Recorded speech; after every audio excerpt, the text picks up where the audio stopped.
Let's just do it. So yeah. And logistics wise, We just keep an eye on the road, on the streets. Oh, We will cross either on the zebra crossing or not, but just at your own risk. safety first, Safety please. first, Yeah. Okay. Wait, can you go back to the 15-mile story? They wanna know. Yeah, so why we call the 15th mile is because Brickfields, this location, had been known as the 15th mile. In Malay, Batu 15. In Cantonese or Chinese, Xueh or Sampai. And in Tamil, Pati Anjam Kante also means the 15th milestone. Just to show off my Tamil. I'm also shocked you can speak Tamil. He's multi-talented. Where is the 0 mile? So, why is this called 15th? It's because it's actually the 15th mile from a place called Damansara. Not the Damansara we know today, but a place called Damansara close to the Batu Tiga KTM station. So Batu Tiga is the 3rd milestone, and which is Inshallah, and Brickfields being the 15th milestone. So Brickfields being the 15th milestone marker from the village of Damansara, or that area called Damansara. Why is it so important to note this point? Is because where Damansara is a point where the Damansara River flows into the Klang River, and at this intersection point was a place called Pengkalan Batu, and it is believed generally that this was where shipments were unloaded and loaded onto the sampan, from which it could be transported inland or to the world, as in through Port Klang. But what the period that I'm talking about goes before the establishment of Port Klang. Port Klang was only established in the early 1900s actually, like officially. But before that, like 1870s, and prior to which there was already trade going on. And of course there's like a bigger history to Klang, where there were trade with like places like the world, because they found like Dongson bell, a kind of bell. Sorry, they call it the Klang bell, somehow unearthed as they were discovering things lah. That shows how far the history of Klang is. But the reason why they were establishing Brickfields as the 15th mile is because the prosperity of KL and Brickfields also meant the prosperity of Klang, which was at one point the capital of Selangor. And so, wait, let me think. Is the Damansara where the 87 tin miners in 1857 first started to sail down to Masjid Jamek? They would have passed by that route lah. Oh, But how exactly they walked, I'm not too sure.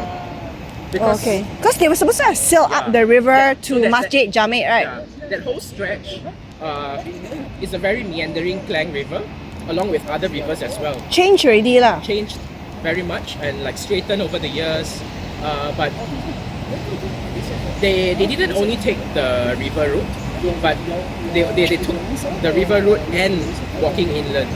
So it's a mix of both lah, until they get to the tin mines. So these tin mines, 1857. So there was a point where they needed to improve the links between KL and Damansara, because it would take too much time for them to get through the usual route, the natural route. So hence, they proposed the building of a road, which was called Damansara Road, which starts at Damansara, Shah Alam lah. not Damansara. So then, Near the Wantan Mee shop. oh, That famous one, no? With the best char siu. in Klang? Yeah, no, Shah Alam. Oh, That golden phoenix or something. okay, I think we need to go there. Yeah. Next time. It's very yummy.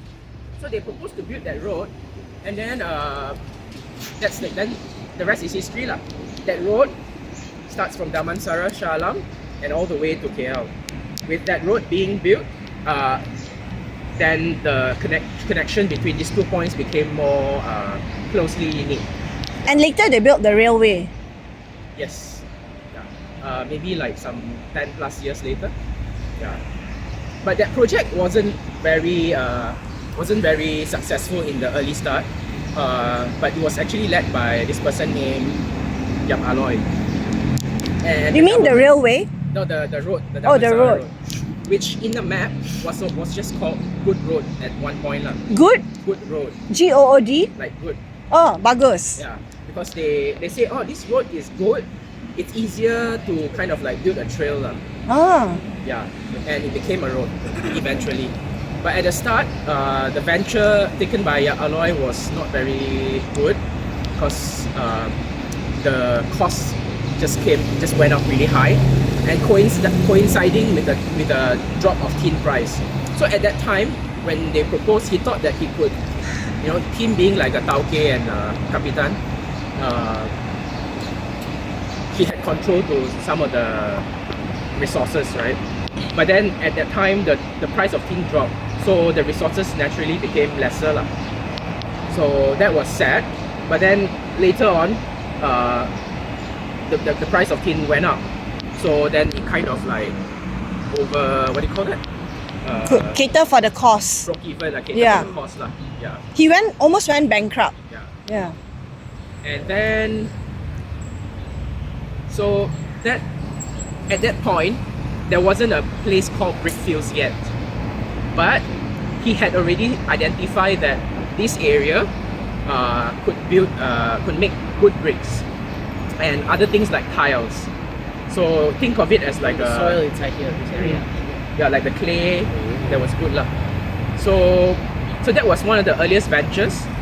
This was after the fires, right? This The was fires and the before the British. fire. Oh, no, I thought only after the fires fire they. was in 1881. Yeah. So yeah, Aloy took the brick kilns in this area, or rather like started the thing in like 1870s. Ah. So I think Yeah. he started it, but it was the fires and floods That that expedited lah. Yeah. When the That led British, to Frank Swettenham mandated yeah, that. to build more bricks with like that are fire resistant and Yeah. floods.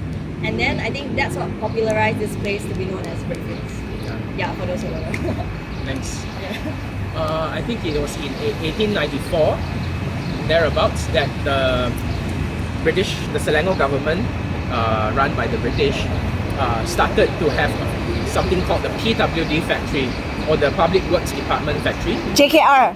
Yeah, JKR today, to produce building materials locally, to fit into the demand where after the fire in 1881 they had to rebuild a lot of the buildings using bricks, something more permanent. Yeah, and hence it's catapult the industry lah. Yeah. So I think we can go on to our next stop, which is Yeah. actually Um, just Blind Man's Association. but before that, yes. What's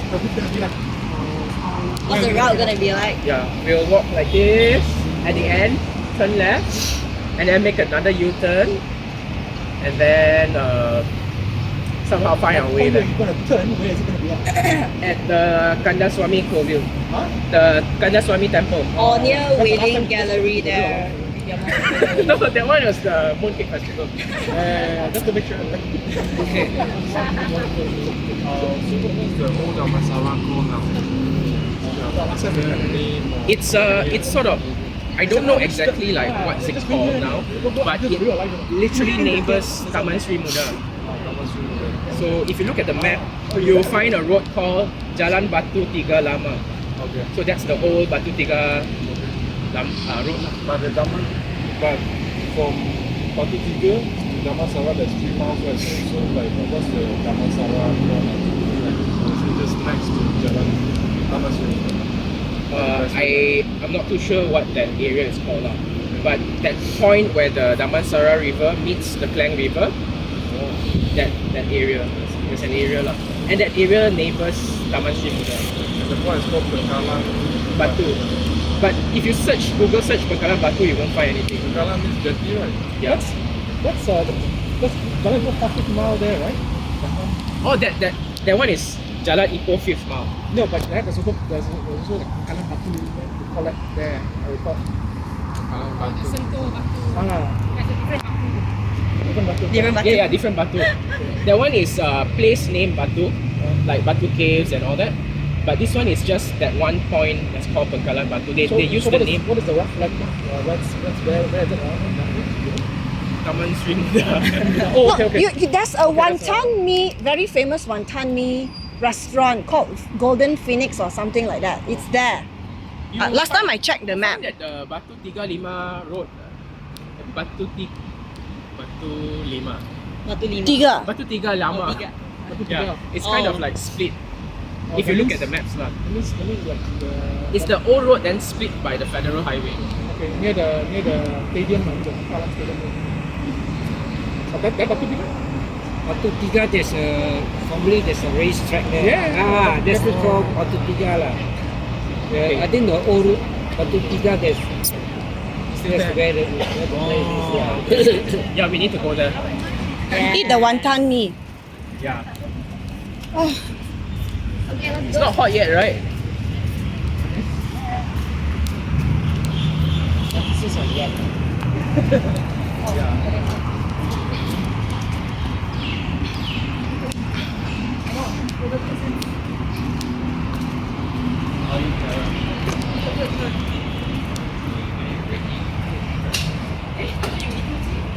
That was Blind Association.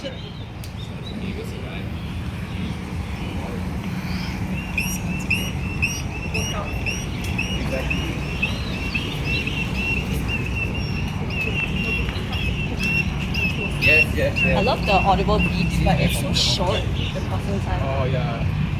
Oh, Wait, I want to talk about this blind association. yeah. So this is, many would know, the Association for the Blind, and this was actually established in the November 1951, and by this person named Major David Ronald Bridges, and he was an officer in the Department of Welfare Services, and during his service he became blind. Yeah, he for some reasons lah, and then he didn't just give up there. What he did was he started this thing where that you know, to empower people with visual impairment, to say that, hey, you're blind but you can still contribute and you still have you still can do things. So then he led to the founding of this place called the Gurney Training Center, which later became the Association for the Blind. Yeah. But then the complex that you see here, it's obviously not from the 1950s lah. It's actually built in 1996, and one of the very obvious results from the association's what do you call that, advocacy has translated into the pavement that you see, quite characteristic of Brickfields lah. Yeah. And also the audible beeps from the pedestrian crossing, which tells like the blind when they can cross the roads and things like that. If you're interested, you could also be a volunteer at MAB. They have like a braille library and also like a talking library, so you can actually contribute your voice to read books and make audiobooks for the blind. So yeah. And you can take sign language class at the here. YMCA. Ah, okay. I taught before, like 20 over years ago. So you can still do sign language now? ABC lah, can. I remember this rabbit. Oh, nice. Okay, I remember that. 2 hands. A rabbit that jumps. Rabbit. So many of you have also seen, when you come to Brickfields, you'll definitely see that orange color building. So that's actually the Methodist Girls' School, and today it's Methodist Girls' School SK1 and 2. But I believe it has already been vacated. It's no longer used as the Methodist Girls' School. So the Methodist Girls' School here traces its route from another building that is nearby. There's it's what is called the Old Methodist Girls' School, and the group of students that lived here was under the category of junior. So maybe like you could think of it as primary school lah. So the primary school section moved here in the 1950s as well, and one of the very interesting, I think, how they used to very interestingly name roads is that this road was called Marsh Road, and it's named after one of the principals of the school, Miss Mabel Marsh, and later became Jalan Marsh, and now just Jalan Tun Sambatan 4. The original one is at Jalan Berhala, is it? Somewhere that side. The original Methodist Girls' School. Near Berhala there. Where? Berhala is there. Oh, no. And we also have amongst us an old, not an old lah, I mean a MGS girl. former MGS girl. Oh. She too. Oh, you? MGS girls. Would you like to tell us who was your principal? If you remember. Primary school, I can't remember. Then secondary school. Secondary school, she just passed away, Mrs. Kubalan. Oh. Who's an activist. Yeah. She just passed away in 98. Wow, long life. That was my senior MJS next to the National Mosque. National Mosque. Masjid Negara. Jalan Yang. Senior The Methodist Girls' Lake School. Gardens there. Oh, yeah. Yeah. Uh. That one is secondary school lah. Yes, so Yeah. primary school, we transferred over there. Oh. All the And what's very nice is that there was this story that because Mabel Marsh, after she retired, she moved back to America, and in her memory, or like to be when they celebrated the school's 75th anniversary, the students collected money to bring her to KL to celebrate the anniversary. And not just that, also kind of funded like her 2 months holiday in KL. Oh, that's so nice. Every night someone can take her out for makan. for the Different. students. Yeah. Different sponsor. Careful ah. 削，继续削，继续削啊，削，继续削。那个 jellyfish 继续削。 Oh, what's that? Artifacts. It's somebody's Somebody dropped something.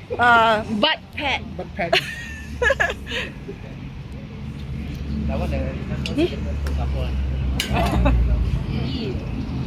So what do you get this information? You look at like blueprints before, like Wait for the light, wait for the light. Like, where do you get the information about buildings? Where do you go to like, you go back to an archive where they just like, tell me all the buildings in 1957. we look at the maps, we look at the corners, the foundation stone. The map who you get? I don't know if that's artifact.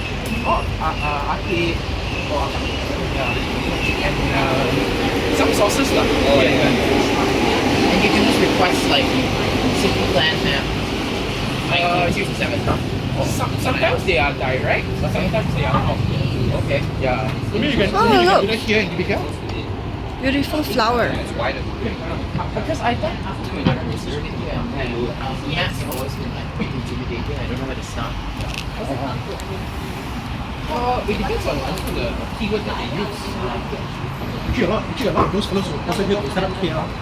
They weren't really like fortunate engineers or architects and they're like officers, then they're like part-time architects.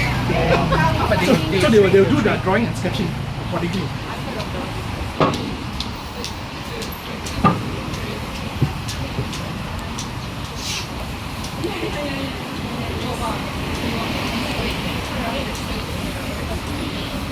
But that's it's good to know when you're going to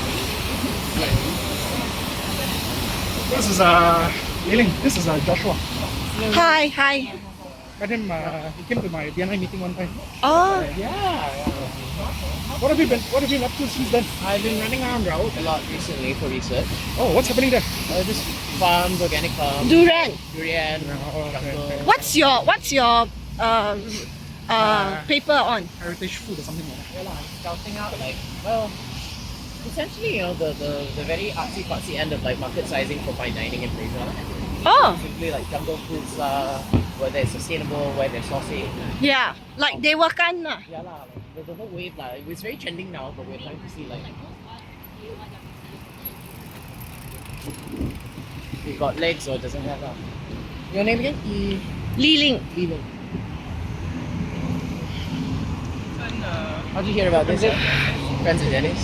Yeah, we are both museum volunteers. Oh, which museum? National. Oh, fun. This way. Throw the ball and then everyone follow. You've been just recording? Yeah, Wow. you're doing great. Don't worry. Hey, no. Yo. Wow, look at that! Look at that! Wow, nice. PNB 118. KL is so nice. Yeah. Come visit us. Cuti Malaysia.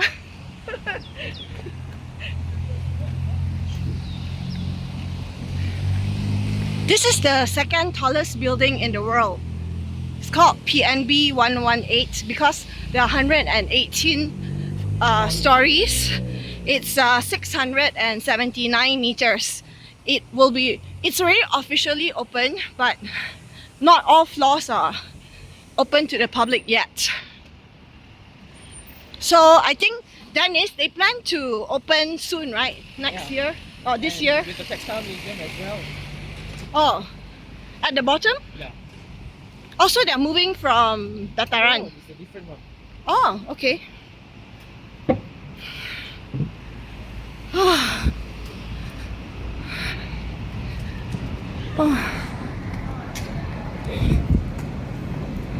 Oh, look at this building. Nice condo.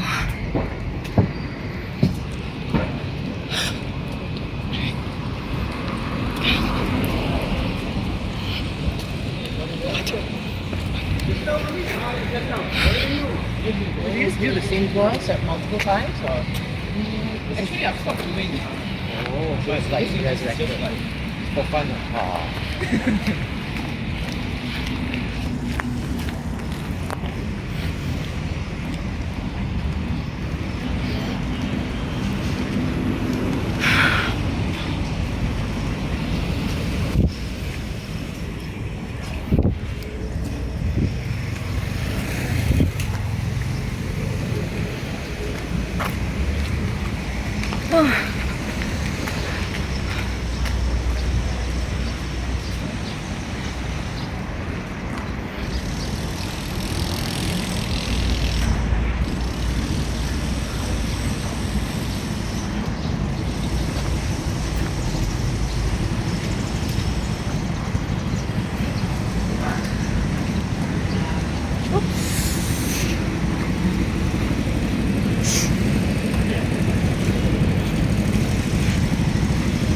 Oh, nice smell. Yeah. All the jasmine. Here, very quickly, there's like this building called Villa Scott. I This I one quite on the like right? it. Yeah, the round ones. This one. Oh, sorry, that one, yeah. Isn't that one also? But yeah, it stands on this place that was called Kampung Tapapile, and it was named after Kartigesu Tapapile, who is an early pioneer from Sri Lanka. And basically, the kampung here used to house like 100 families. Yeah. Yeah. So something that she points out is that the very neighborhoodliness of Brickfields, and that is no longer today. I mean, it still is, but what I meant is the form of it. Yeah. Last time, there were a lot of like rumah papan, around the area. But these days, they have been, turned into condos and apartments and commercial areas. Yeah. The typical story lah. From horizontals to To like vertical. verticals. Yeah. And then, which brings us to this temple. So in Brickfields, today we like to call Brickfields Little India, right? But actually, that's not quite a right thing to say, because it's more than that. In fact, you could say that it had a lot more Sri Lankans in the area, so Little India would not be right. But of course, today it's more kind of like society have blended in a way that is more not as obvious as in the past. And like this temple we see here was founded by the Sri Lankan Hindu community. Yeah. But Sri Lankans are mostly Buddhist. No. Yes, there are Buddhists and Hindus as well. Oh. So, and this particular temple had the something called the Vel installed in 1902, quite early. What is a And Vel? Vel is the javelin, like you see the second niche, the weapon, that is called a Vel. The middle one. The middle one. Oh. Yeah. Oh, the spell. They call it a javelin now. The teardrop I shape. see. Is that weapon. It's not Ganesha, is it? So no. So this deity is Lord Murugan. Oh, Murugan. Yeah. Oh, the Batu Caves guy. Yeah, Batu Caves guy. Okay. But that Batu Caves, that one is founded by the Indian Tamil. This one is Sri Lankan Tamil. Yeah. That one is the Pillai family. This one is more like a community. Yeah. Contribution to build. Yeah. Get the funds. Yeah. Together they come up kumpul money lah. So the main deity was installed in 1902, and then the style of it is very much based on a temple in Sri Lanka, in a place called Jaffna, which is north of Sri Lanka. They took inspiration from a temple called the Nallur Kandaswamy Kovil. So this temple is called the Sri Kandaswamy Kovil. So Kovil is the word for quill, so it means temple. And then how you see today the temple dates back to maybe the late 90s, but the earlier period of the temple had a much smaller scale, which you can see in the photo there later on. And what you see, I mean, I love Hindu temples because it's basically like a book, a storytelling book in a 3D form. So there are various, if you're familiar with like Mahabharata and some of the Indian Hindu stories, you'll be able to see things like the churning of the universe between the two groups of people on the third tier of this structure called the Gopuram. Snake. Yeah, with the snakes. So it's caught between like a pole. So that's like the churning of the universe. Oh, that's where- like the one in Angkor Wat. Yeah, correct. Mm. And then, but because this temple is mainly dedicated to Lord Murugan, so Murugan is actually the son of Lord Shiva and Goddess Parvati. And because this is Murugan's temple, you will see more Murugan related kind of tales. Like from the left, you will see his marriage to Devasena, where he gets married to this Devasena. And then the second niche, you see him killing or vanquishing this evil being called Surapatman. And why I love this scene is because it's also reenacted in real life. Every a certain time of the year end, they will close the road like halfway. Then there'll be this big chariot maneuvered by people. It's basically like a wayang lah. There's one part, the Surapatman with his three brothers, and another part Murugan and on the chariot. And then also his what do you call that? His army lah. Then he will come and turn, and then the music will play, and then they will fight, and then the head falls off, and then basically replicating the story of the second niche, the battle. So you will always see peacock and a rooster whenever there's Murugan. Why? Because of this story. So when he kills Surapatman split into two parts. One part became the rooster, the other part became Murugan's vehicle, which is the peacock. So you see these two things lah. The chicken or the rooster became his like battle flag. So that's the story. And then you also see things like wait. Okay, then several other stories so on lah. Yeah. Does he have 4 arms at Batu Caves? He has 4 arms. I know the big statue in Yeah, front. yeah. That one 2 arms lah. 2 arms. Yeah. I think my grandma said she used to bring like Yeah. my mom and her kids to see peacocks. I'm not sure is it here or there. Do you remember? Live one. Yeah, like live one. Oh. I think maybe that's part of like what Dennis said. It could be reenactment of stories. My grandma said she used to bring like her children to go see peacocks at like the Indian temple, Hindu temple, stuff like that. Yeah. There are peacocks at the back.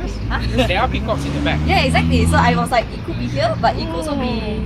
You mean now? Yeah. Live ones? Yeah. Yeah. Oh, I think wow. There's a garden at the back, and then next to this hall called the Kala Mandapam Hall.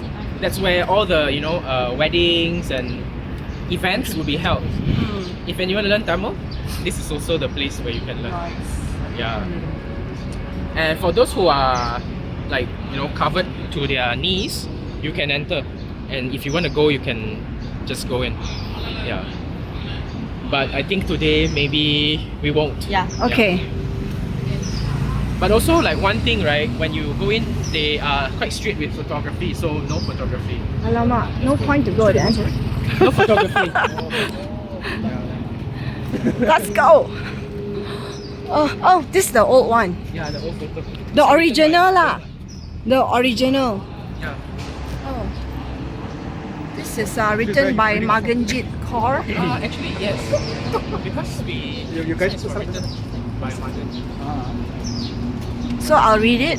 This temple was established by the Sri Lankan Hindu community with the installation of Sri Sakti Vel Perumal on 16 January 1902. The leaf-shaped vel, which resembles a javelin, is a weapon belonging to Lord Murugan, the second son of the supreme power Lord Shiva. It was presented to him by his mother prior to his battle against Sura Padman and an army of Asura demons. The Hindu festival of Thaipusam commemorates the event in which he was received the vel. Taking inspiration from Nallur Kandaswamy Kovil in Jaffna, Sri Lanka, this current impressive temple building was consecrated in 1997 to replace the previous structure. Entrance is through an ornate Gopuram main tower, which is covered with images of various Hindu deities and topped with 7 kalasam pot-shaped ornament. The 6 niches on the wall adjoining the Gopuram, 3 on each side, contain scenes related to the 6 sacred abodes, Aru Padaivedu of Lord Murugan. From left to right, the niches describe the following events: Murugan's marriage to Davasina, his battle with Sura Padman, the demon king, Murugan's place of dwelling after falling out with his family over a divine fruit, Murugan explaining the meaning of Om to Shiva, Murugan's marriage to Vali, and Murugan's abode when living with both his wives. Oops, they've left. Let's go, let's go.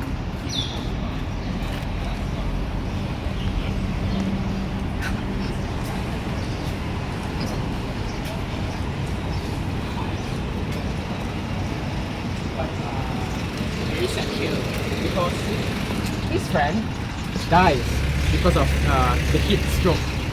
So be careful. And whenever you so his friend died, and then he was very sad lah because it was so hot. That's why his friend died. So it kind of inspired him to start an ice factory.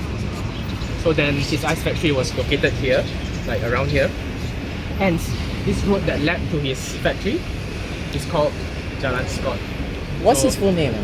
His full name, I need to give Was you this from later. the archive or like? Yeah. That's really cool. Yeah.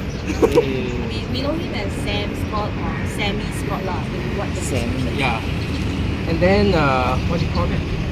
So the ice factory is where the temple is. Yeah. Or about there, about. Somewhere there. But where he gets the water from not the river. I hope not. River life, river You life. mean then direct Actually, River of life. that's why the heat stroke explanation was important.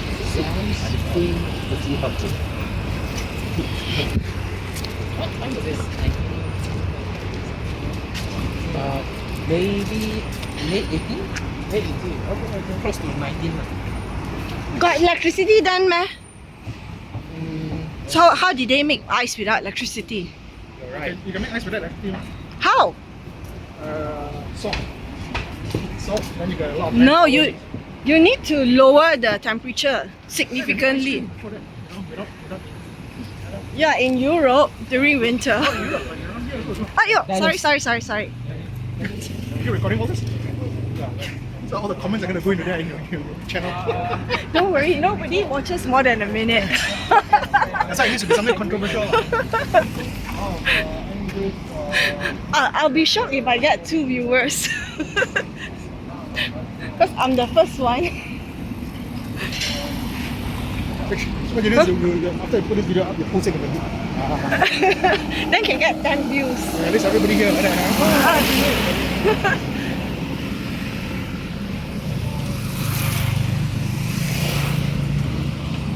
That was the Temple of Fine Arts there, right? Earlier, I thought, where you are. Temple of Fine Arts, isn't it near the Jalan Berhala?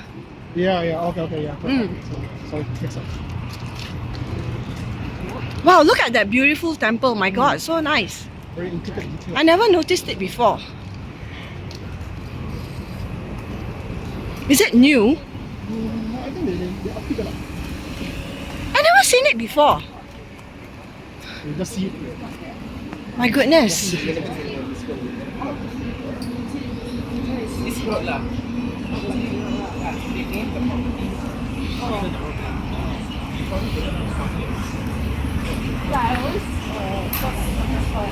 Why is it I never seen this before? Krishna.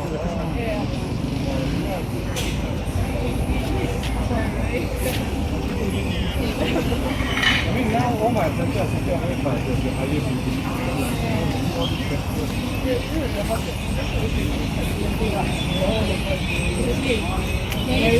Jalan Scott.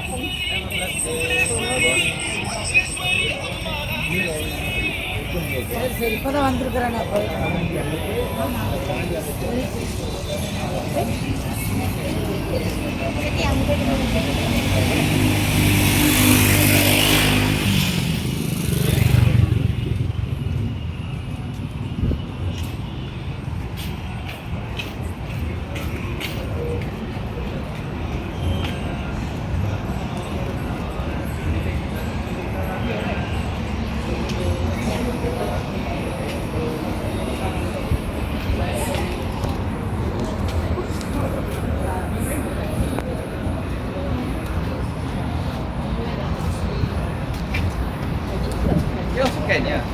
But is it trespassing? But it's not our side. Like, it's kind of weird.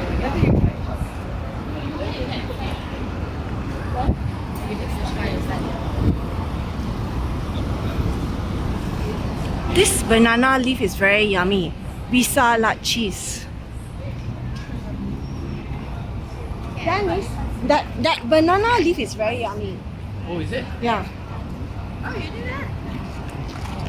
Tried before. Tried before? I've been in, but the service was very slow. Oh, is it? Yeah, we used to live in Scott Road, and like growing up I was like, where the hell is Scott Road? And then eventually one time, I think I came here for Vishal Food and Catering, which is an institution if you like banana leaf rice. And then I realized, oh, this is Scott Road, you know, as Dennis just explained like what the story is behind it.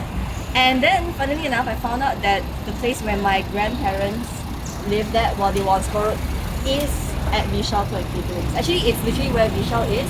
Not But this they one. sit on the ground floor. No, that one. Yeah. One next to the bookstore. The one 2 doors down from Urban Masala. Yeah. That's my house. Yeah, so that's where my mom used to live. Up to how old? Like 7 or 8 maybe? 12. Oh, 12. Okay, yeah. And my grandma would say like, you know, back then they only had a room, so not like a whole place. And rent was like 30 ringgit a month or so. They get cheaper. They'll explain to you why. They get cheaper because? Because because the auntie's father worked 2 doors away at Urban Masala. And where Urban Masala is now. And Urban Masala own the place where they live. In other words, I mean, the rumah tumpangan that her father worked in owned the shop house at Michelle's. Yeah. So own, and then so they say, oh, since you're my staff, you get $5 off. So you pay only 25. Yeah. And upstairs there were how many families? Like Upstairs. 4 or 5. Downstairs 4 or 5. How many toilet? A lot. How many toilet? Downstairs the few, at least 3. I don't remember. I think at least 3 downstairs. The Yeah. toilet and the bathroom. My toilet was very icky. Auntie's mother said, so they need to wear the Wet cloth. lah, you know, that kind of Cloth. cement floor. The bucket. Not bucket. It's still have the kind. I think bucket would be a little bit Squatting earlier. lah, no toilet bowl lah. Squatting. Toilet. But it was quite normal those days, right? Yeah, which there. There's a few rooms, actually. There's a common area where you pass. How many people are living in In one room, maybe in one household, how many people? 5? Yeah, 4, 5 rooms. and how big is it? Usually the couples and the children, most of us are, at that time they were all young children. So how big is it? How big is the room? Quite big, bigger than our so few of us. The family took about 2 rooms and downstairs. Yeah. So the partition on the ground floor is such that there is what we call in Cantonese the lang hong. Which I was like, what the hell is that? It's It a means corridor. corridor. Lang mean is like cold. Cool. Hong is like Hong is like corridor. alley. So like this, empty hallway, and then the door, the rooms, and then you got a shared area with the sky well. Yeah. And then you got the sort of common area lah. Yeah. So And then back then not everyone had TV, so my grandma said she would like go watch other people's TV. Like she would just stand outside and watch like any like Tamil shows, like Malay shows, until my grandfather finally bought her a TV. Yeah. this was the 60s. Yeah, it Yeah. was the next door neighbor who had It's long houses. and we still got one. And do you remember the temples being here? Yeah, the temple was here. This is the nearest lah. The big temple lah. Yeah, but maybe during your time you maybe don't remember the smaller temples being here, right? No, right? It's because in about like the 2000s, they were building the monorail. So the monorail was literally next to the river, and a lot of these temples were located like scattered around. I see. So in order for them to, because they needed space and land to build the monorail system, and all the depot and all that, so they actually acquired the space, land, and give them here. So that's why these temples are in a cluster. Yeah. I just remember one. Big, yeah. Also, they relocated the temples. Yeah, they relocated these smaller ones. Is each temple dedicated to a different Yes.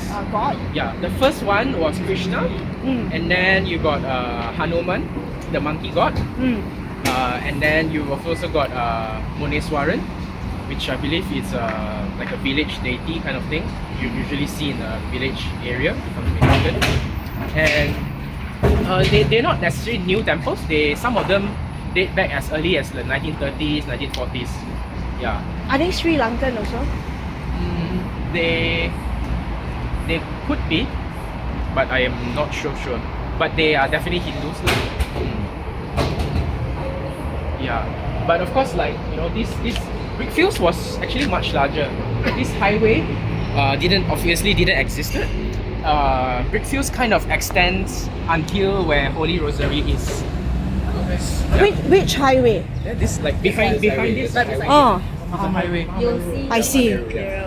But sorry, that was extended to where? Just now, Holy Rosary. yeah. Rosary. Oh, okay. Sort of Brickfields lah. That's the end of it. So, well, Brickfields didn't only have Sri Lankans and Indians. They also had Eurasians and Chinese.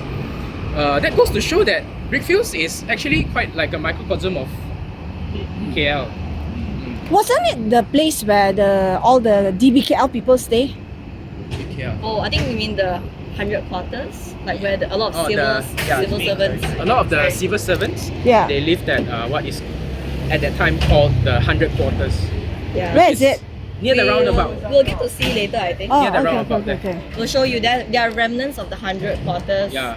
in a sad way. Yeah. Oh. They said- Off the record. When was all these shophouses Maybe 1920s. 1920s, 30s. But could be earlier. Could be earlier. But definitely not 50s because the style is like neoclassical slash towards modern kind of. Yeah. Then how? Why isn't it uniform? Is it like some are some are short, some are tall, some are? Huh? Oh, I think some of them just keep the old facades and the ones who made new, One of the old one would be like this lah. Oh, the one over there, like. Yeah, the waiting gallery there. But what a lot of people don't really know is how to do like heritage conservation for the facade. Yeah. So if you're interested, feel free to reach out to an expert. Forget Think City, we do that sometimes.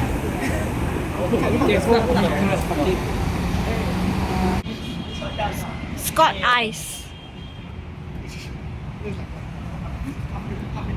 Oh, that's Scott Ice shop. Never is. Yeah, of course not. Because that could be the road. It's Scott.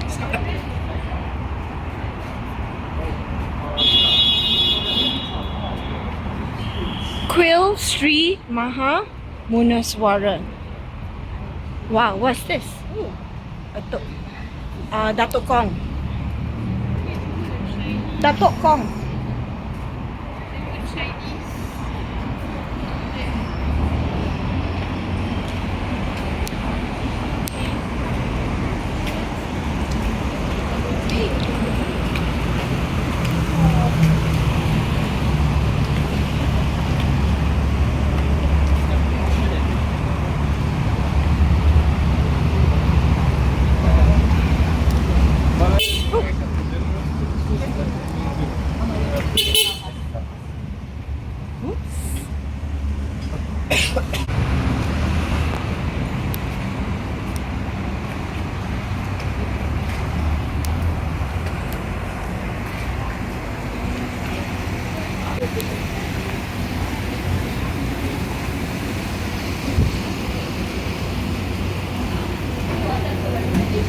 Lawa near Food Corner. Is this the one that ran viral on TikTok?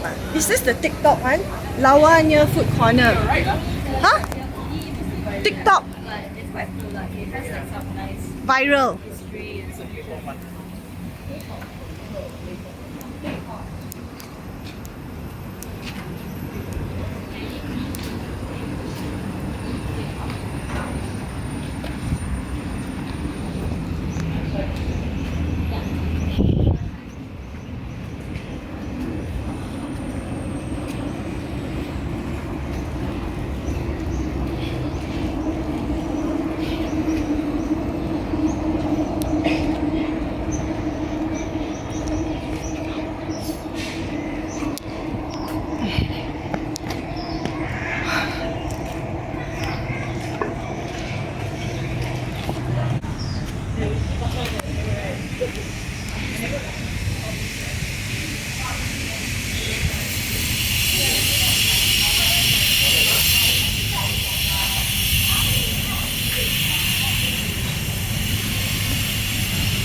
Since now lah, not yeah.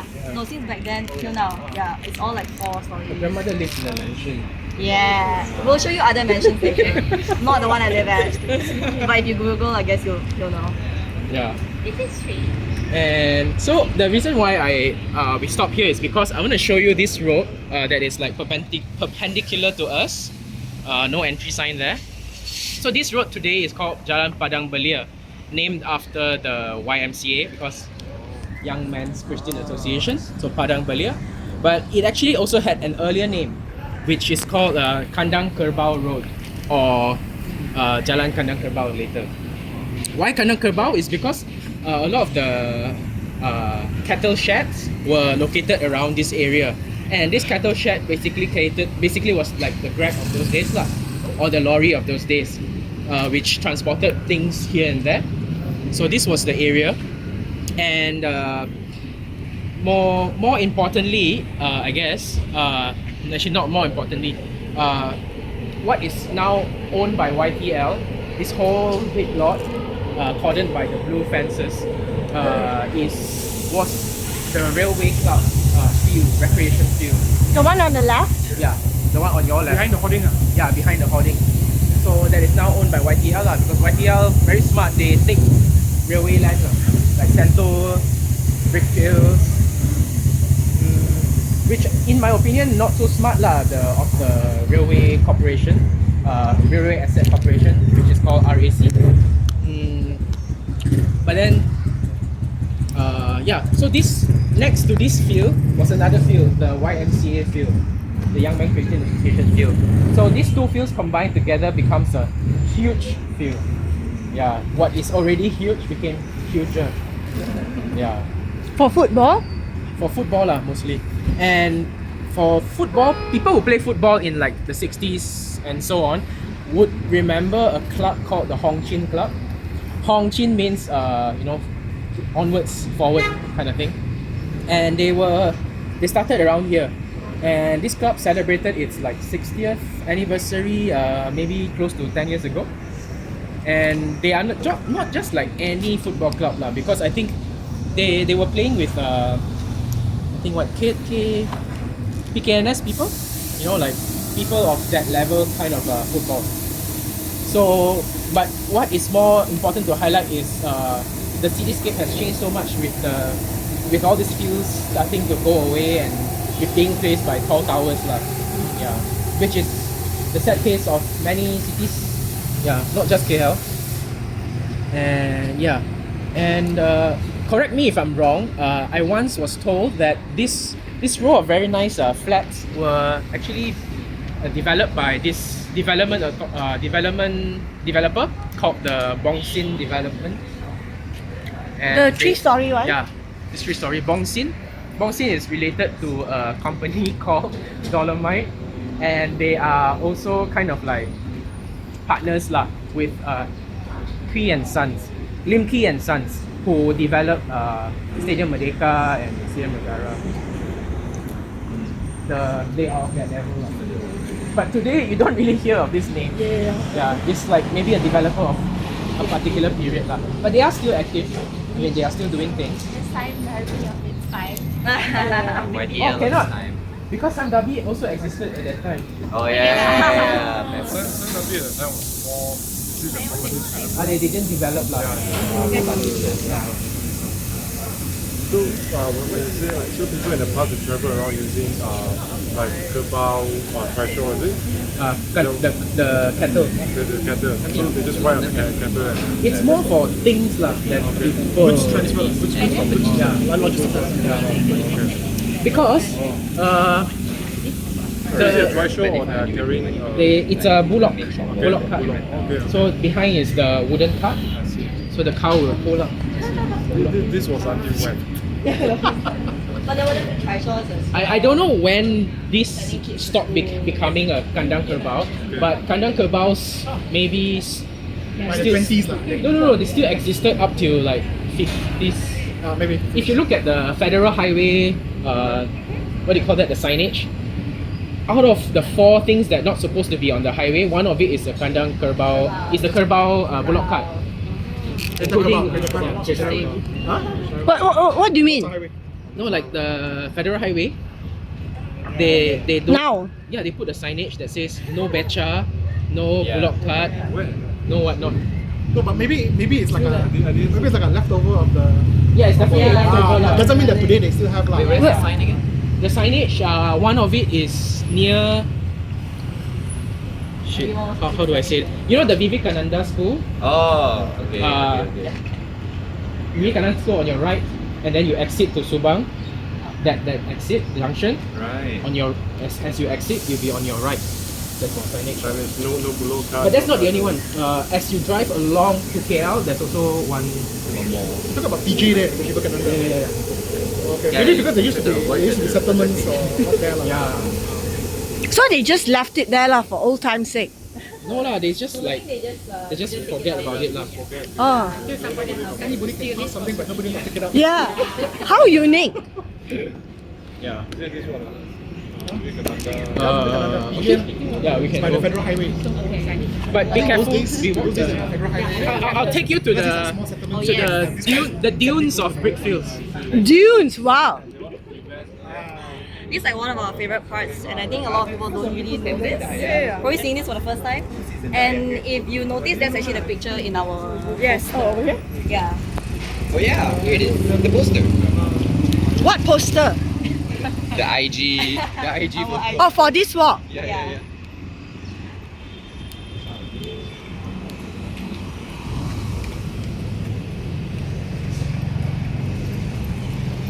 We have strength in numbers.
You're a treat.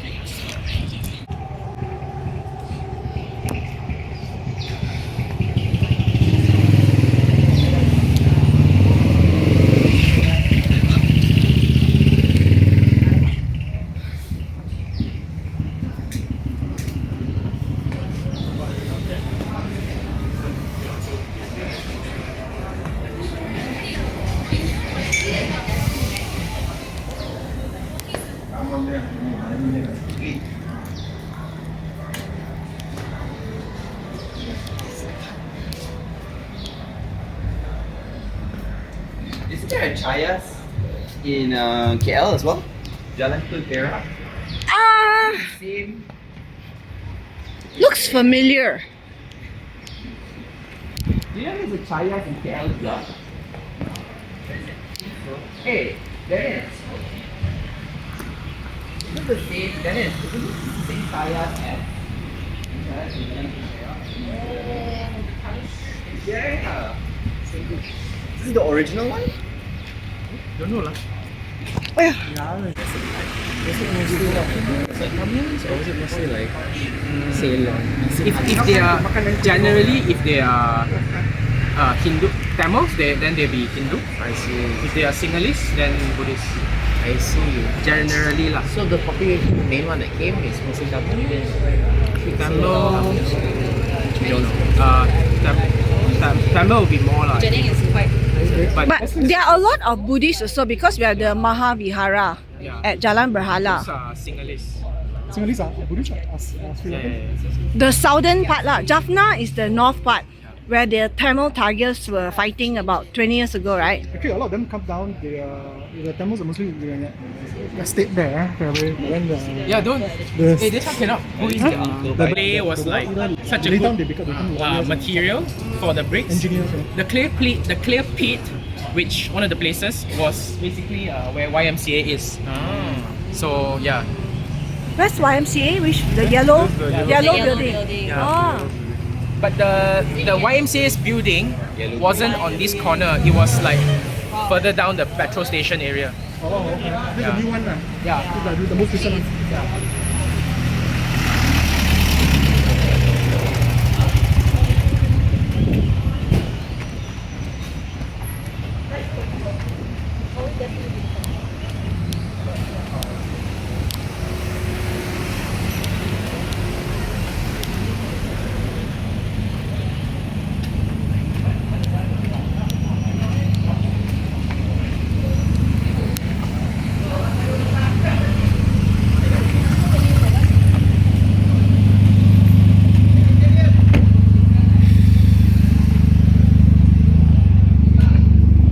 This is YMCA. YMCA. YMCA.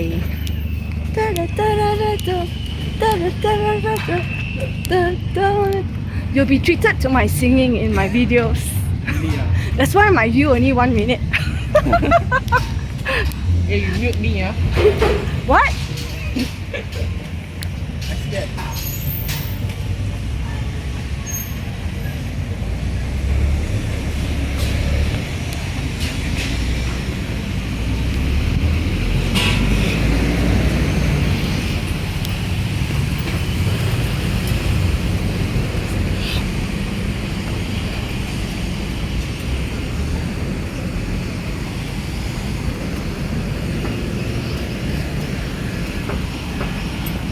Guess we crossed them. Ah yeah, only 4 hours back.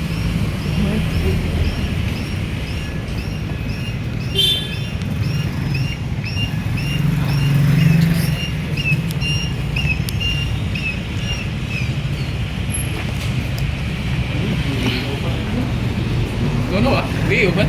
Huh? Open not later. I think so. This is the famous goreng pisang. The famous goreng pisang. It's been here about 40 years. Ah, Mr. Chiam or something, right? Mr. Chiam goreng pisang. Very good one. Oh. It's the best. It's the best? Yeah. The mine. You cook or not? No. Lilin, you cook or not? You No, cook? no, tapao. I miss tapao. You take a video of this.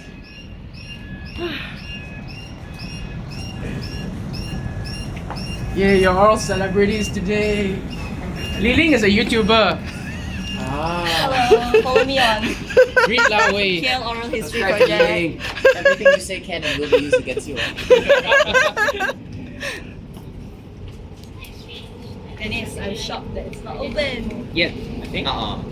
Too late already. 12 o'clock, right? Maybe that's. I think it's 12 o'clock. Change the shop. Coffee shop, I think we Hi. can close. Oh.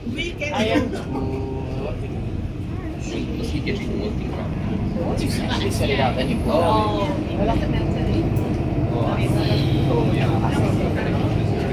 Have great nap.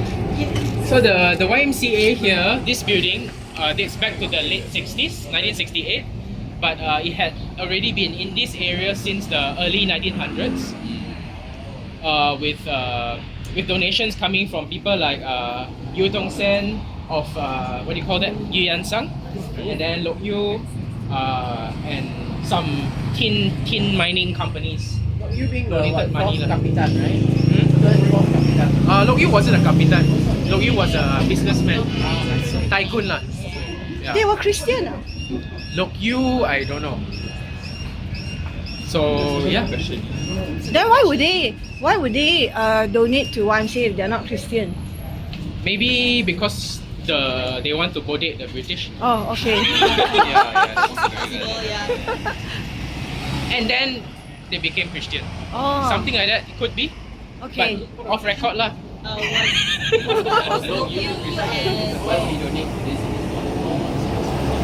Yeah, but not this building, the older building. Yeah. The older building is no longer here, but it was kind of like a, you know, two-story or one-story bungalow that was like in the middle of where the tennis court is. Yeah. And you see that the YMCA logo is a triangle. And that triangle, the three corners, it kind of represents spirit, mind, and body. So that is what, they want to empower youth lah, to make progress in those aspects. Which in turn was inspired by the Trinity lah. I don't know. But yeah, possible. Trinity, and they also put as a foundation for Yeah. And Spirit, mind, and body. then you might ask, where did are like Brickfields people boring people or not? Like where do they go and have fun? So one of the fun places, this is I guess healthy fun. healthy fun. But I won't say what is not so healthy. I mean there's another side of entertainment that is another form of entertainment would be cinema. Oh no. Oh, sorry, that's where you're going. I thought. Yeah, no. I also thought all this teasing cinemas. Yeah. Cinema and also cabaret actually. Cabaret. yes. Yeah. BB Park BB Park. This was before BB Park. Oh. This is So like in the 1930s, Lido Cinema. where the public bank is, that was what was called the Princess Cinema. Princess Cinema. Princess, not princess. Oh, Princess. Yeah, because there was this like a popularity with the name Prince, because the Prince of Wales came to KL to visit. So hotels were named after him, like the Princess Hotel, Princess Cinema, and then in that same building, a Princess Cabaret. But the cabaret only lasted for like 1 or 2 years. The Prince of Wales didn't like the cabaret scene. He probably 2 stars. Who was the Prince of Wales at the time? Very bad accent. right. Google. Kind of young. And then so after the then later on in the 40s, after the war, this building became Cathay Cinema. Cathay. Ooh. Yeah. And then also for a very short time, because most people, if you say Cathay, they will remember the Bukit Bintang Cathay, but not the Brickfields Cathay. But Brickfields had a Cathay. Lido then became Lido. Yeah. So I think Lido. those days, Brickfields was far enough from that part of the center of KL. And it's considered like 2 different places like that. So you're gonna have a cafe. Then but I don't know if there was a fire lah, because like all cinemas or most cinemas, usually there's a fire story to it lah. Like Rex. Cathay means it was owned by the two Hong Kong. Cathay is Cathay. Hong Kong, what's his name? That one is Shaw. Oh, Shaw. Oh, yeah. So Shaw also had his like vestige in KL. I believe he donated some money to a library, which is located like down the road, near the Methodist College. Next to it, there's a Run Me Shaw library, or just Shaw Library. Yeah, so it's by that family lah. Still there now. The library is still there. At least the building is there lah. Oh. Yeah. Okay, then we go to the next stop. BB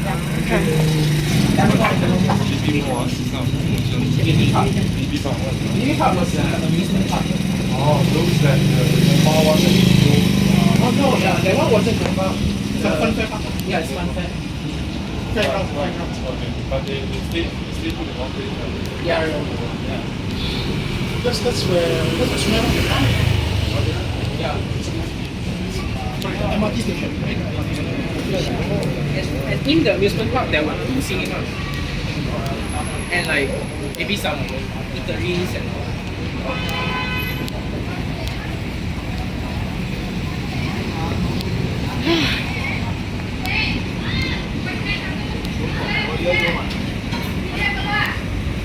Is this the one where the fried kway teow is very famous? There's one famous fried kway teow. Oh, that one. Huh? By fried kway teow, you mean char kway teow? Huh? By fried kway teow, do you mean char kway teow? Yeah, there's one very famous fried kway teow somewhere here. I forgot which one.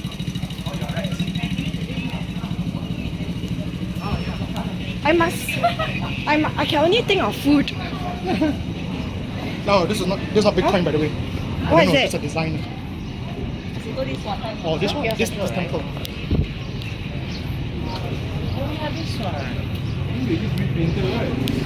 Red color. Looks clean. It was, I do remember it being more like Hey, Dennis, why do they have this awning thing? Huh? Like a Yeah. baji. Yeah, pakwa. Pakwa.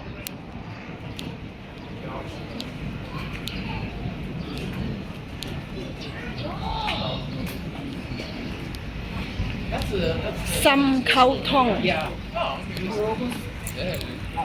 What? So fast? Really? I don't know. You got 30 more minutes.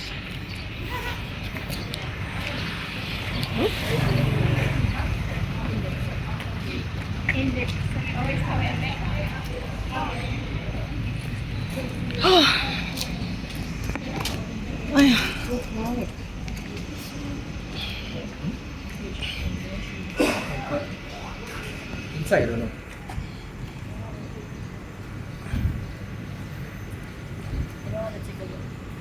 A lot of nice carvings inside. Yeah.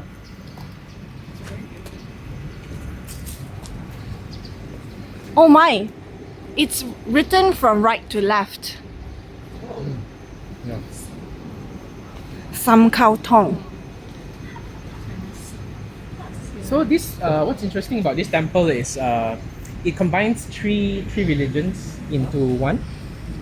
So basically, some Kao Tong, some is tree, Kao means teachings, Tong means hall or center. So center or hall of three teachings. And this what is called San-ism, as in like three in one ism. And it was founded in China in the 16th century. But then this temple in particular was founded in 1916 in KL. Is there a reason why the writing is right to left instead of left? quite common for In Chinese, right? that's how we used to write. Yeah. Oh, but other temples are left to right. That one is more modern. Oh, Yeah. You've been learning all the temples wrong ways. It was, I guess it was a choice. Just like Jawi. Come on, then nothing makes sense. Traditional is oh. So they kept the traditional way. Yeah. So it's right to left and top to down. Mm.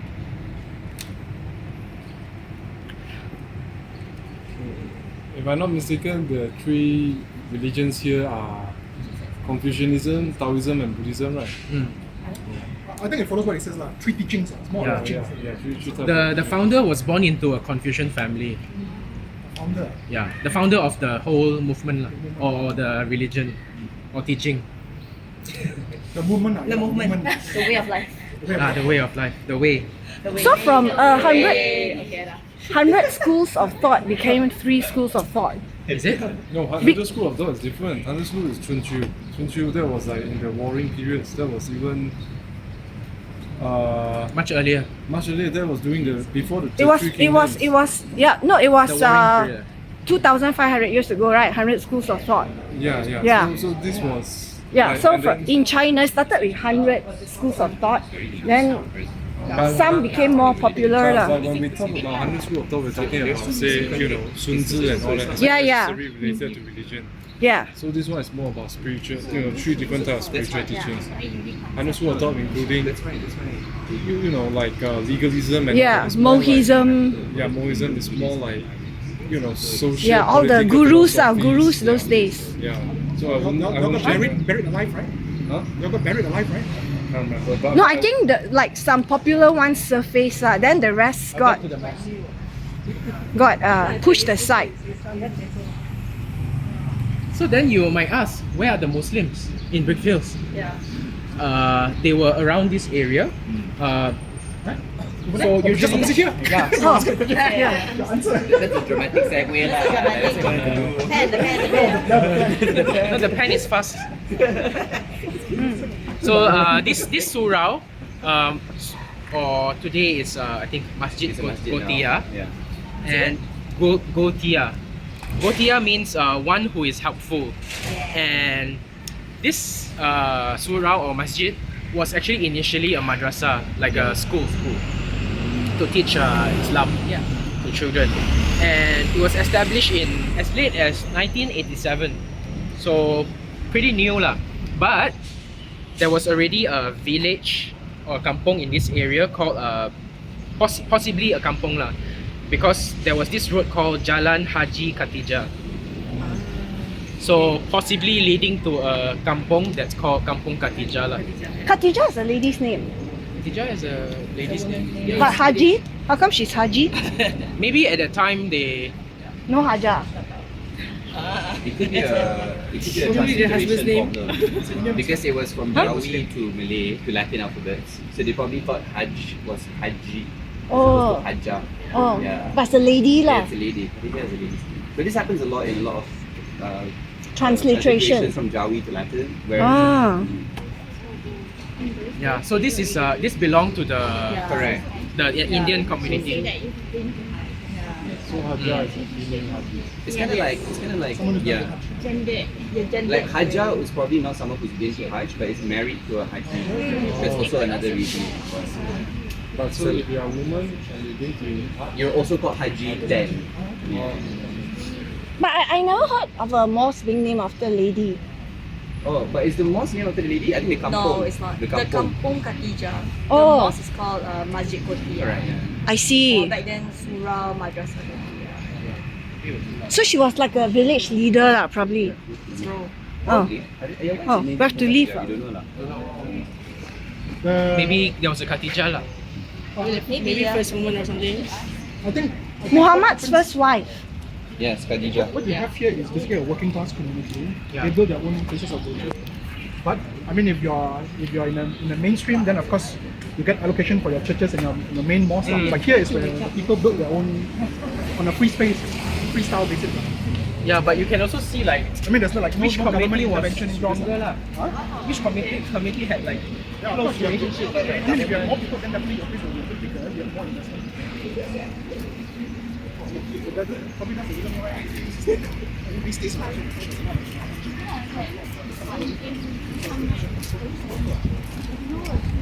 Masam lah.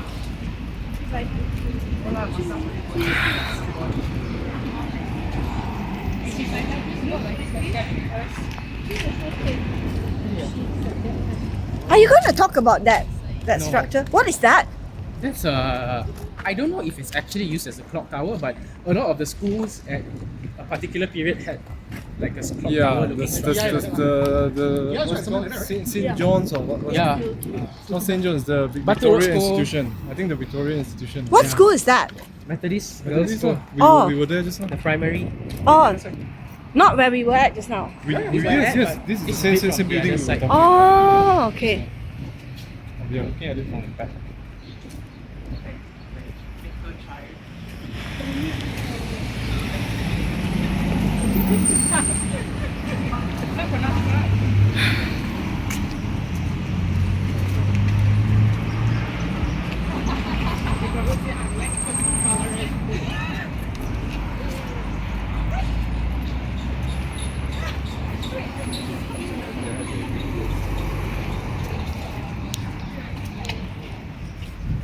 Oh, Jalan Sultan Abdul Samad. Is this the same Sultan as the Dataran Merdeka?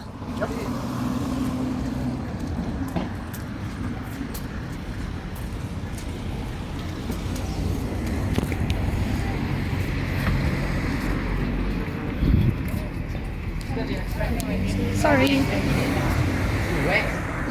Huh? Sorry? Yeah, which one? Madrasah Gotia.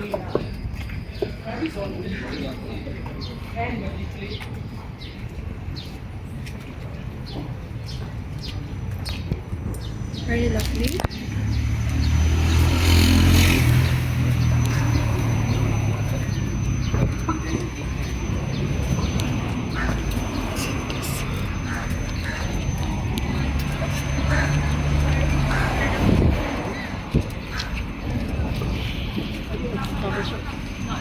Really, it's a hobby.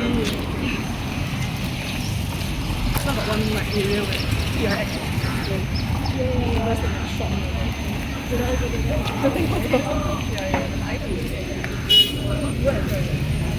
We're going to the Sunda thing later. Nah, I have a dinner. We're going to go down the town see the Borneo Festival. Where? Petaling Street. Correct. Pasar Seni. I think I'll go back and sleep. I'm very tired.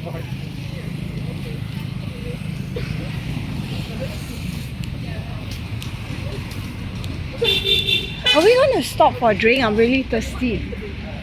Oh, it depends on where they want to stop. Oh my god. I wonder how far it is.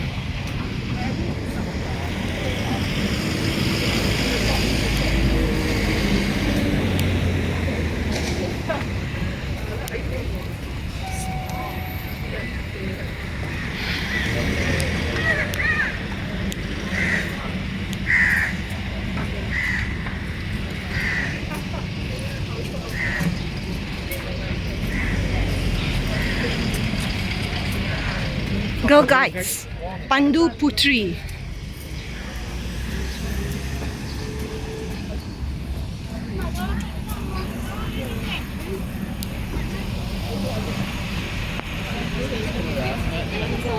Oh no.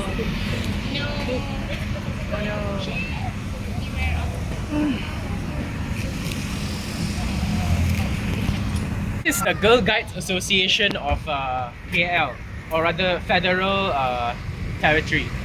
Then there's also a Girl Guides Association of the National Association that is near what do you call that? Pantai. It's the UM. Near the UM. Yeah. That's like an island of its own. These two associations, they are related lah. So the Girl Guides Association in Malaysia was started in as early as 1916, actually in Methodist Girls' School. And at some point they built what is called the guide hut. It's not a small hut lah, but it's just like a fond name lah. Oh, okay. Yeah. So they call it the guide hut in this location to serve as the headquarters of the Girl Guides Association of Selangor. At that time, it was still Selangor lah, in 1956. And then this hut was given a name, Margaret Heath, and after a commissioner of the Girl Guides.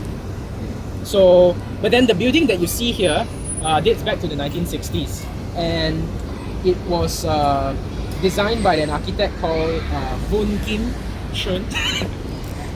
And so if you look at the roof, right, what does it remind you of? You know, what do Girl Guides do? Tent. Yeah, so Tent. it's a tent. Looks like a tent.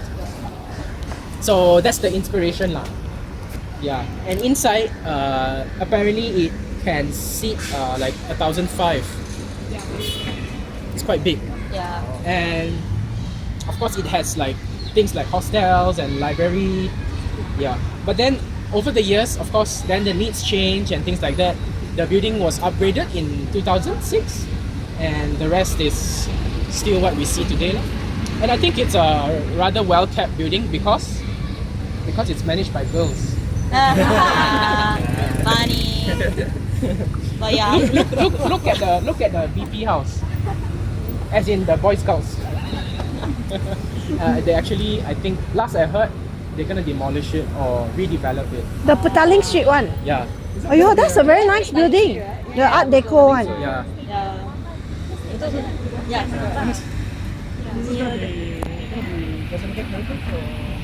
It's How long does it need to be? not really heritage yet, I think. How long will it need to be if let's say they decide to apply? Or someone decide to apply? We need to ask the King City people. Yeah, where? Sorry, JKKN. King City only supports. JKKN is the. I mean, I'm not sure about Boy Scouts, but Girl Guides is still a very active group in Malaysia.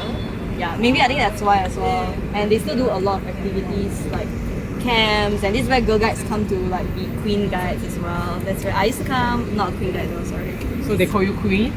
Yeah, they call me slay queen. Yeah, they're still very active. Yeah. Okay.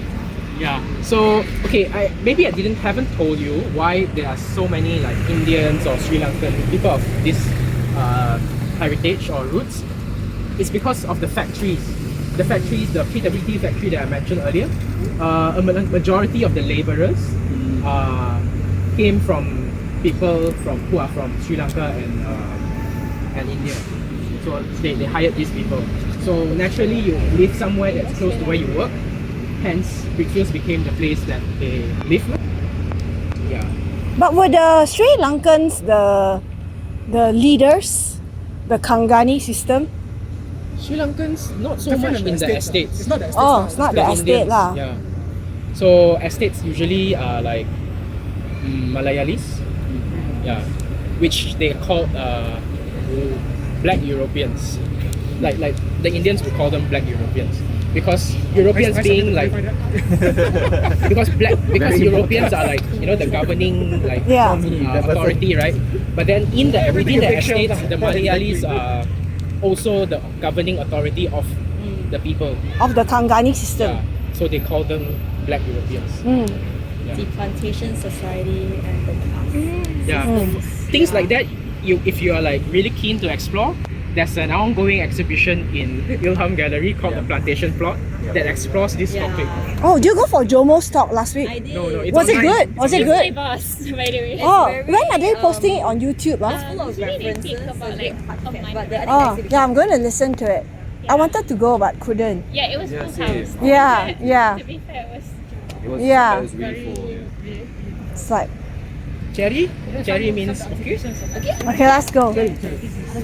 Oh, you know, I'm just repeating what you said. Almost finished. why you want to finish? You want it to end, is it? Thirsty Tired lah, ah? very thirsty. Hand painful also I thought you got a stick. in my bag.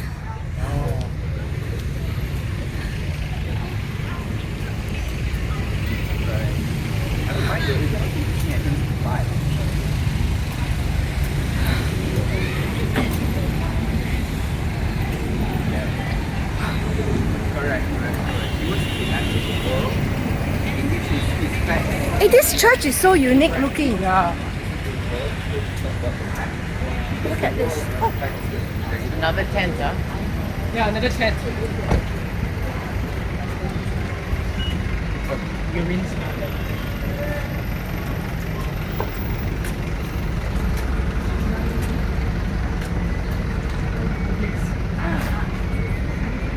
The lagoon.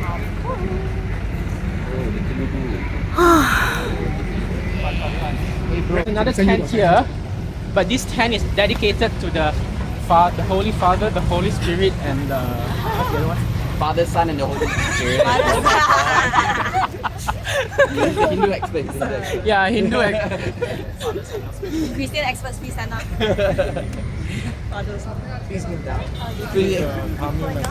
Yeah, so this is the Tamil Methodist Church, and it has Yeah. then.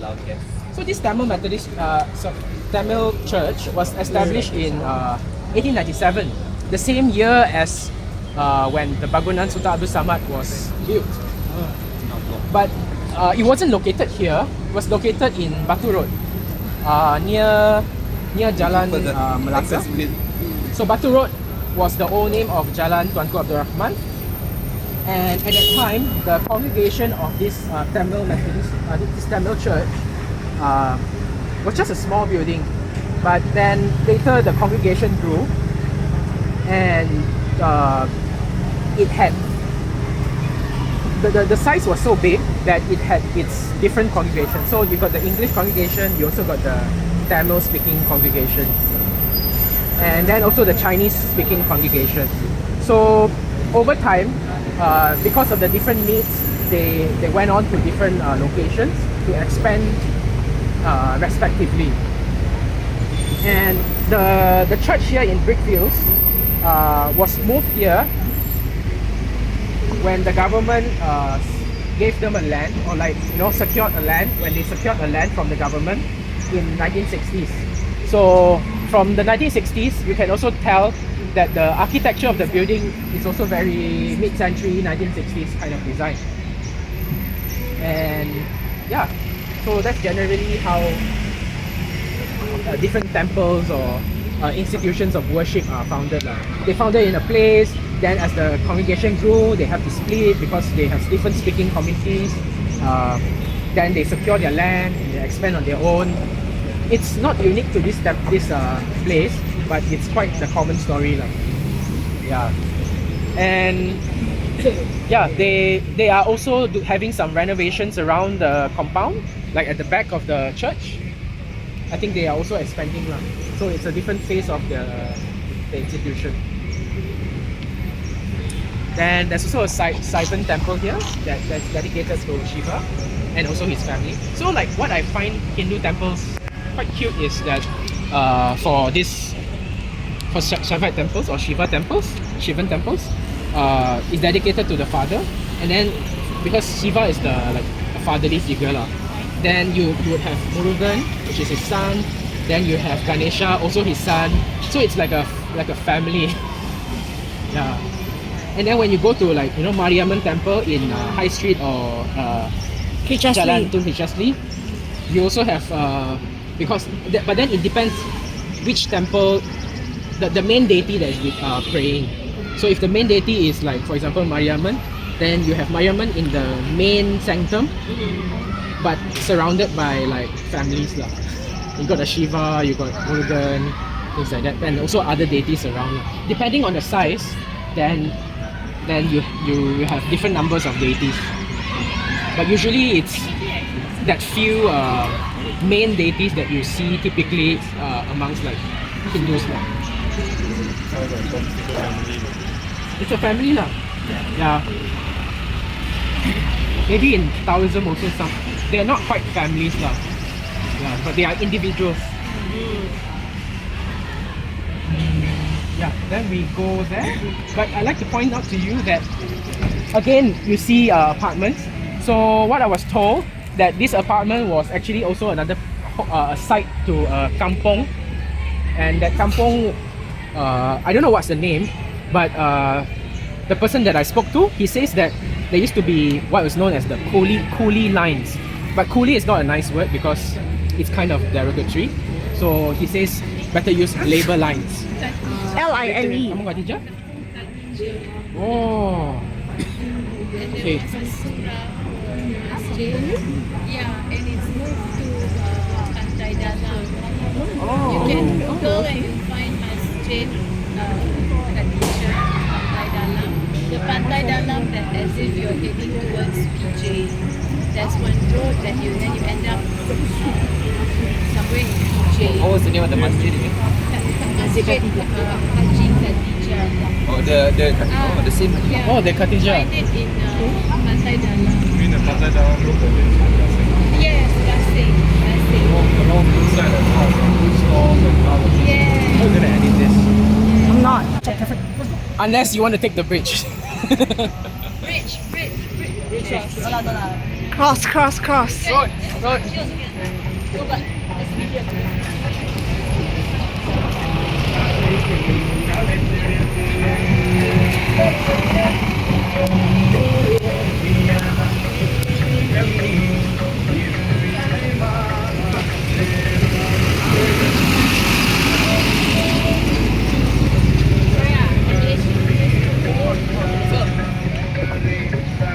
Jalan Berhala.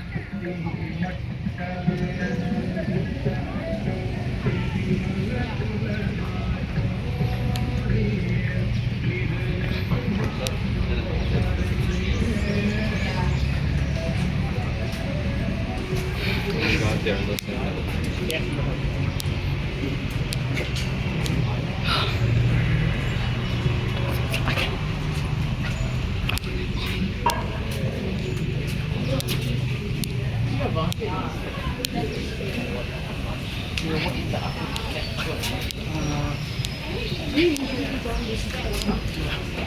Well,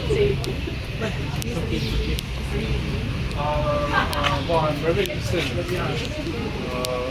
did survey doing. I think. I mean, I'm saying that looks at this because it came from this. My boss is the one who wants to do it. We have 6 years of high school. So 3 years, 2 years senior. Then we go to senior and you have to select either go to science streams or go to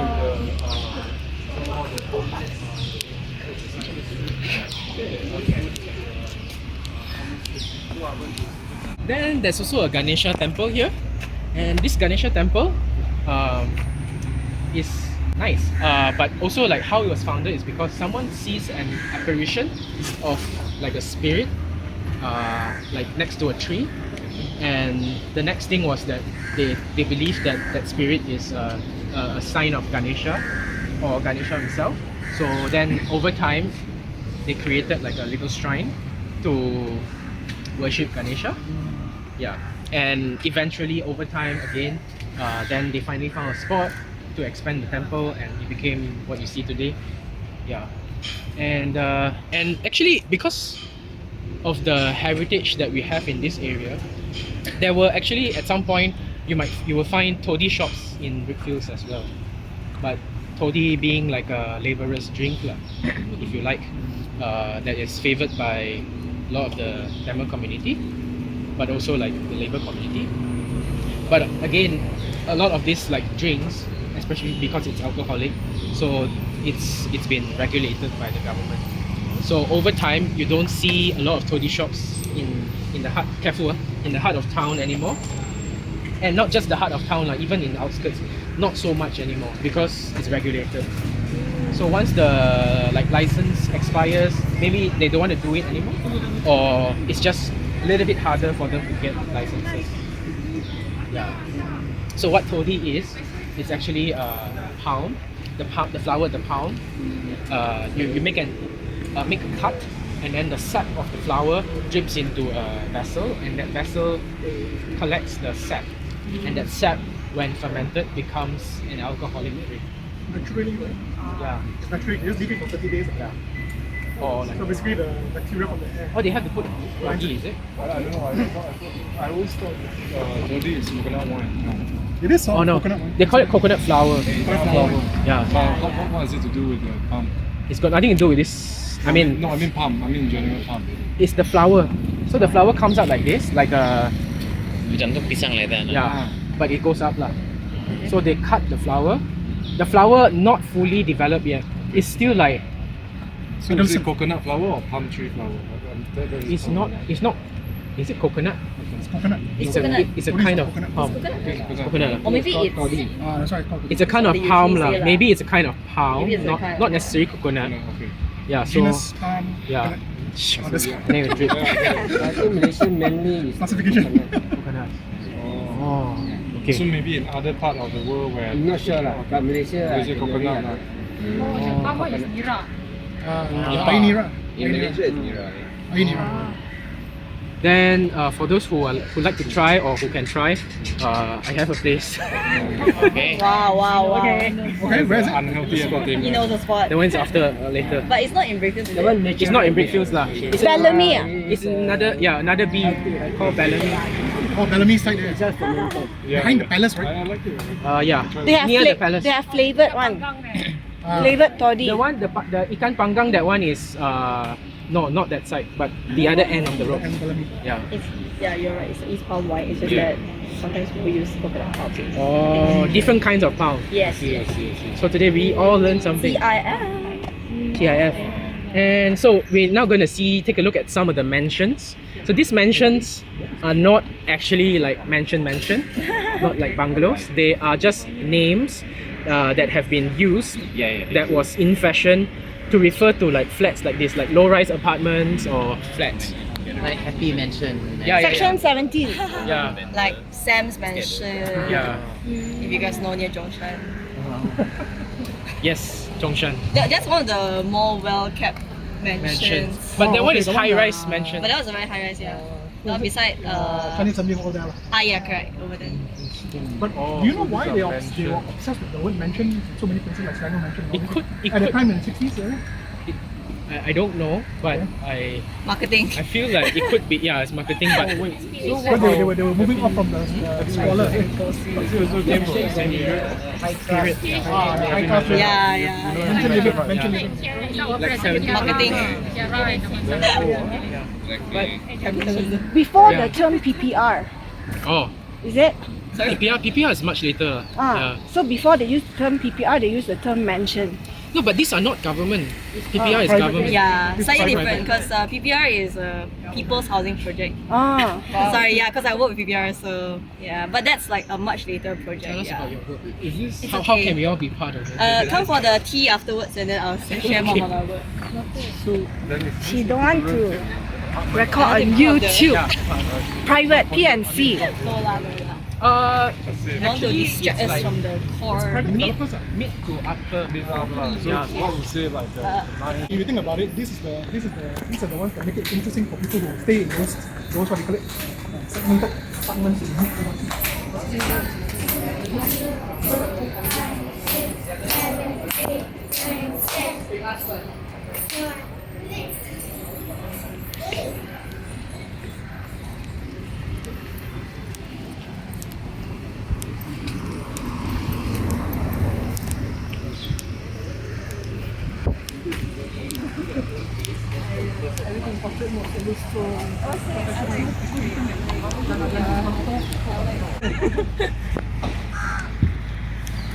So very interesting names. Like you got like Dong Sun Mansion, what Dong Nam or all these like Chinese name.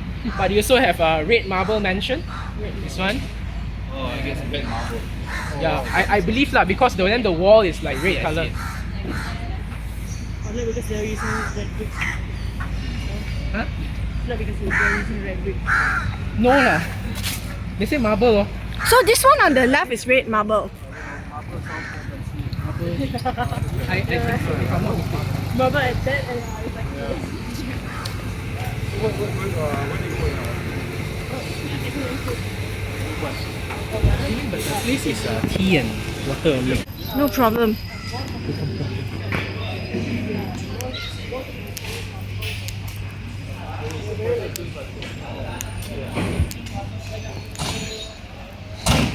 This place is blast from the past.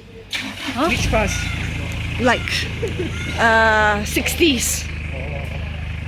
Look at that. Kedai Runcit.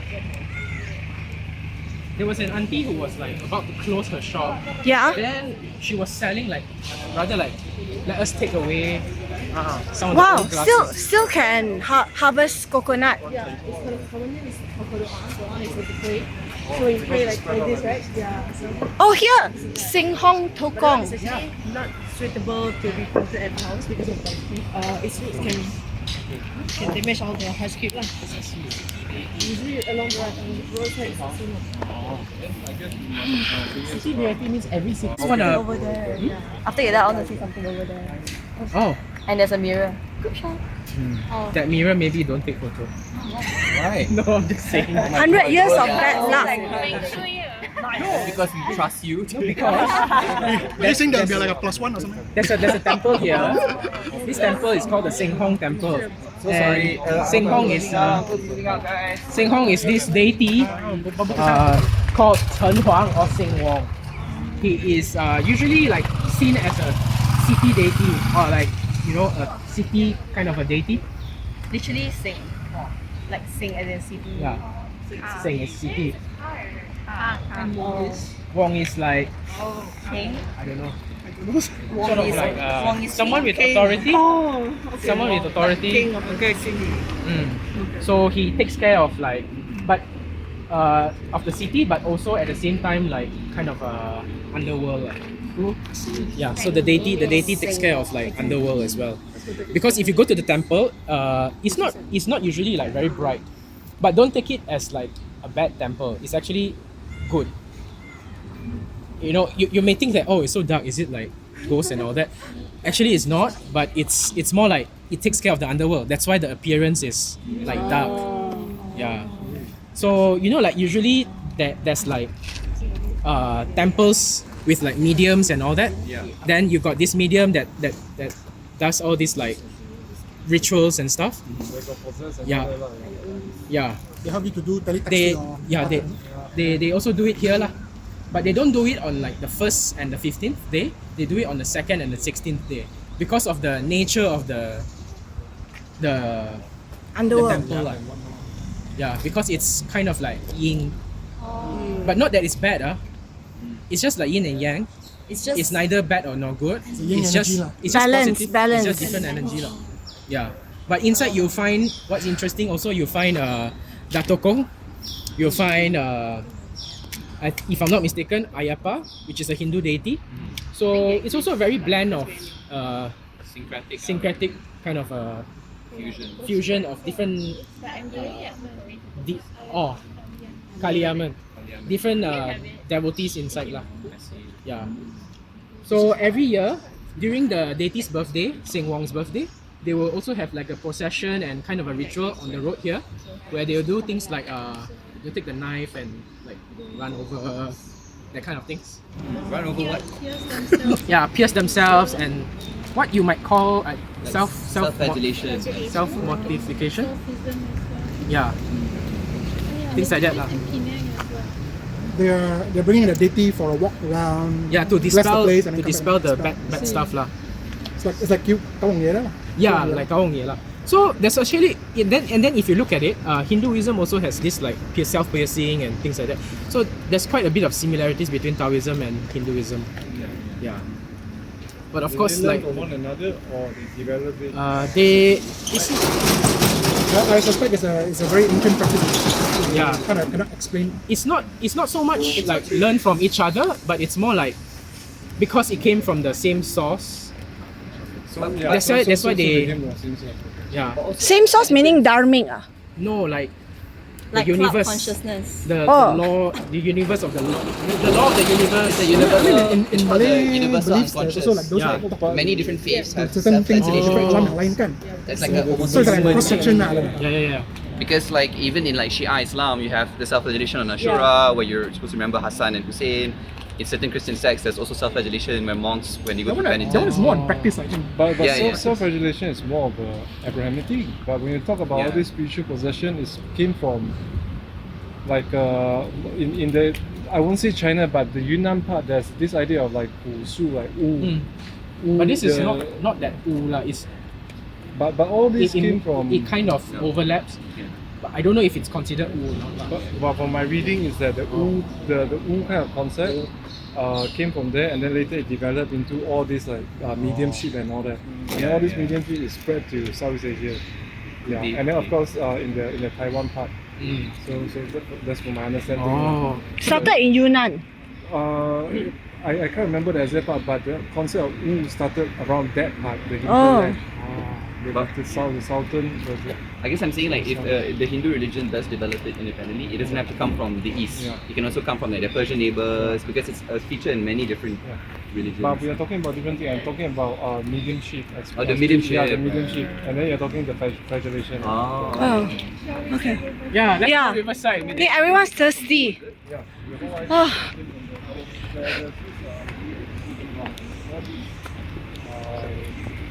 Some river water. we are all parched. Wow. Posh English. Parched. Feel parched and peckish.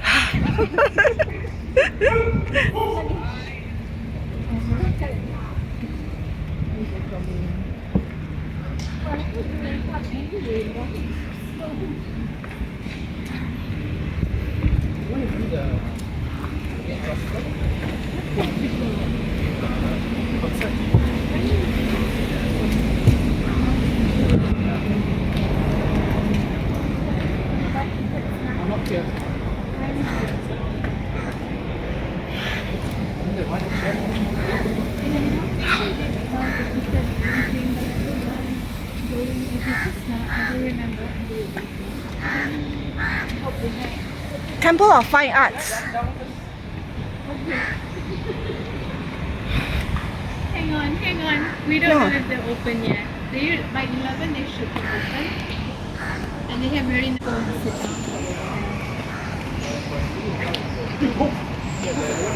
This is Temple of Fine Arts.